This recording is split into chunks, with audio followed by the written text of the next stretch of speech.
Bu 20. şelale. Aşağısı 10 metre var.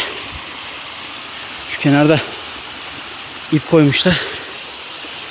Bunun sayesinde çıkıyorsun, yoksa çok zor. 28 tane varmış. Gidiyoruz bakalım.